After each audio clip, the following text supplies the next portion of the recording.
আসসালামু আলাইকুম। আজকে কি কি রান্না করব, কি কি করলাম সেটা আপনাদের সাথে শেয়ার করব। তো আমি এখানে বুট বাগার দেওয়ার জন্য বুটটা বাগার দিয়ে নিলাম। বুটে আধা চামচ আদা রসুন বাটা, একটু হলুদের গুঁড়ো, লবণ পরিমাণ মতো দিয়ে দিলাম।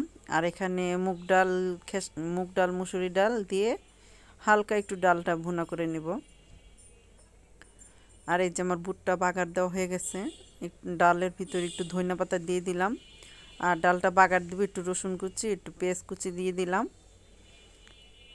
দিয়ে এই যে ডালটার ভিতরে দিয়ে দিলাম বাগারটা।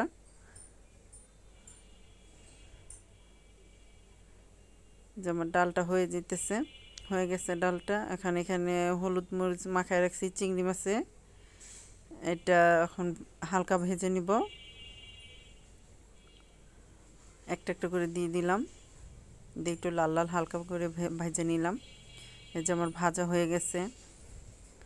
এই যে আমি এখানে পেঁয়াজ কুচি দিয়ে দিছি, একটু লবণ, আদা চামচ আদা রসুন বাটা দিয়ে দিলাম, সাথে কয়টা কাঁচামরিচ দিয়ে এটা একটু ভালো মতো কষাইতেছি। দিয়ে দিলাম মরিচের গুঁড়া, হলুদের গুঁড়া পরিমাণ মতো, দিয়ে দিলাম একটা টমেটো কেটে, একটু ঢেকে দিলাম যেন টমেটোটা নরম হয়। এজন্য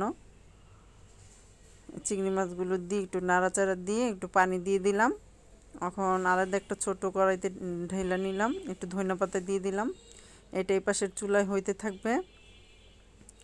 এপাশের চুলায় আবার শুটকি বসাই দেবো, সেজন্য প্যান কড়াইতে দিয়ে দিলাম আমি রসুন কুচি, পেঁয়াজ কুচি আর কাঁচামরিচ দিয়ে ভালো মতো ভেজে নিতেছি। আর এখানে পেঁয়াজু বানাবো, এর জন্য পেঁয়াজ আদা রসুন বাটা, হলুদ মরিচের গুঁড়ো, ধনিয়া পাতা পুদিনা পাতা দিয়ে ভালোভাবে মেখে ধুয়ে দিলাম। আর এই যে শুটকি রান্না করার জন্য এসে পড়ছি, এটা ফেওয়া মাছের শুটকি, ফেওয়া মাছ আর কি ওই বলে, ওইটার শুটকি। আর এই যে চিংড়ি মাছটা আমার ভুনা হয়ে গেছে। এই যে ফেওয়া মাছের শুটকির কাঁটাটা ফালাই দিলাম মাঝখান থেকে। এই যে ভালোভাবে এটা দেখছেন কি সুন্দরভাবে তেলটা ভাইসে উঠছে, ওর ওর বাবার জন্য, ওর বাবার পছন্দ। এই জন্য যে এটা আমার হয়ে গেছে শুটকিটা, আমার ইফতারি ভাজাগুলো হয়ে গেছে। আশা করি আমার ভিডিওটা ভালো লাগলে লাইক কমেন্ট শেয়ার করবেন, আপনাদের মতামত জানাবেন। আল্লাহ হাফেজ, সবাই ভালো থাকবেন, সুস্থ থাকবেন।